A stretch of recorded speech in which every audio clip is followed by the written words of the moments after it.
नमस्कार दोस्तों, स्वागत है आपका हमारे channel the stories of Bharat में, जहां हम आपको लेकर चलते हैं अनगिनत कहानियों के सफर में।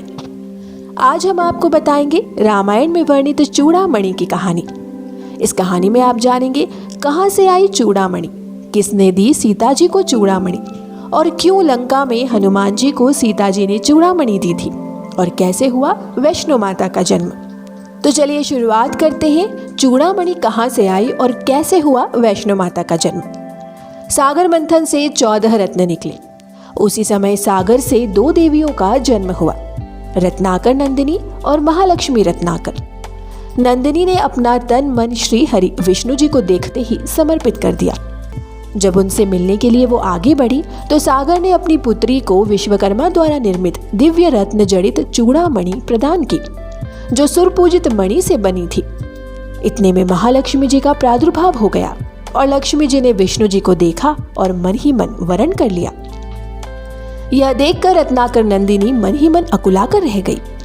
सबके मन की बात जानने वाले श्री हरि रत्नाकर नंदिनी के पास पहुंचे और धीरे से बोले, मैं तुम्हारा भाव जानता हूँ। पृथ्वी को भार निवृत्त करने के लिए जब जब मैं अवतार ग्रहण करूंगा तब तब तुम मेरी संहारिणी शक्ति के रूप में धरती पर अवतार लोगी। संपूर्ण रूप से तुम्हें मैं कलयुग में श्रीकल के रूप में अंगीकार करूंगा।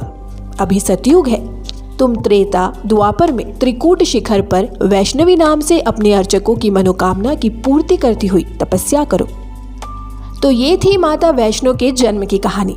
आइए अब जानते हैं कि माता सीता को किसने दी थी चूड़ामणि। तपस्या के लिए विदा होते हुए रत्नाकर नंदिनी ने अपने केशपाश से चूड़ामणि निकालकर निशानी के तौर पर श्री विष्णु जी को दे दी। वहीं पर साथ में इंद्रदेव खड़े थे।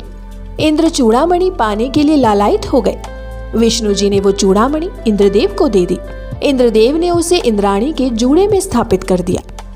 शंबरासुर नाम का एक असुर हुआ जिसने स्वर्ग पर चढ़ाई कर दी। इंद्र और सारे देवता युद्ध में उससे हार के छुप गए।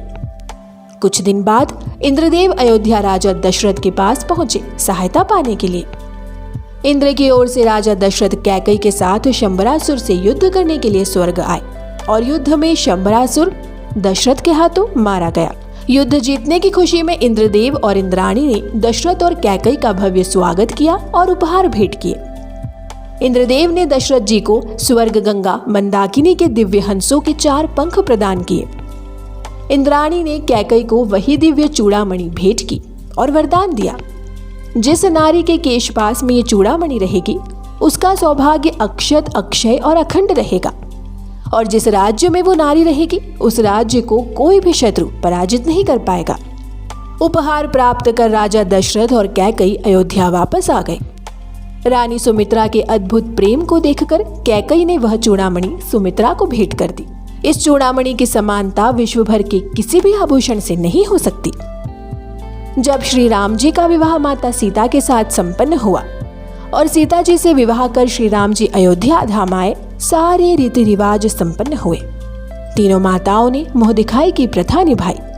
सर्वप्रथम रानी सुमित्रा ने मुँह दिखाई में सीता जी को वही चूड़ामणि प्रदान कर दी। कैकई ने माता सीता को मुँह दिखाई में कनक भवन प्रदान किया और अंत में कौशल्या जी ने सीता जी को मुँह दिखाई में प्रभु श्री राम जी का हाथ सीता जी के हाथ में सौंप दिया। संसार में इससे बड़ी मुँह दिखाई और क्या होगी। जनक जी ने सीता जी का हाथ राम को सौंपा और कौशल्या जी ने राम का हाथ सीता जी को सौंप दिया। राम की महिमा राम ही जाने। हम जैसे तुक्ष दीनहीन अज्ञानी व्यक्ति कौशल्या की सीता राम के प्रति ममता का बखान नहीं कर सकते। तो आइए अब जानते हैं कि माता सीता ने लंका में क्यों दी थी हनुमान जी को वो चूड़ामणि। सीताहरण के पश्चात माता का पता लगाने के लिए जब हनुमान जी लंका पहुंचते हैं तो हनुमान जी की भेंट अशोक वाटिका में माता सीता से होती है। हनुमान जी प्रभु की दी हुई मुद्रिका सीता माता को देते हैं और कहते हैं, माँ तू मोहि दीजे कछु चिन्हा, जैसे रघुनायक मोहि दीन्हा। चूड़ामणि उतारी तब दयहूं, हर्ष समेत पवन सुत लयहूं। सीता जी ने वही चूड़ामणि उतारकर हनुमान जी को दे दी, ये सोचकर कि यदि ये मेरे साथ चूड़ामणि रहेगी तो रावण का विनाश होना संभव नहीं है। हनुमान जी लंका से वापस आकर वो चूड़ामणि भगवान श्री राम को देते हैं और माता जी के वियोग का हाल बताते हैं। तो उम्मीद है आपको आज के चूड़ामणि की ये कहानी पसंद आई हो। वीडियो पसंद आए तो इसे लाइक और शेयर करें और चैनल को सब्सक्राइब करना ना भूलें। मिलते हैं आपसे एक और नई कहानी के साथ, तब तक के लिए धन्यवाद।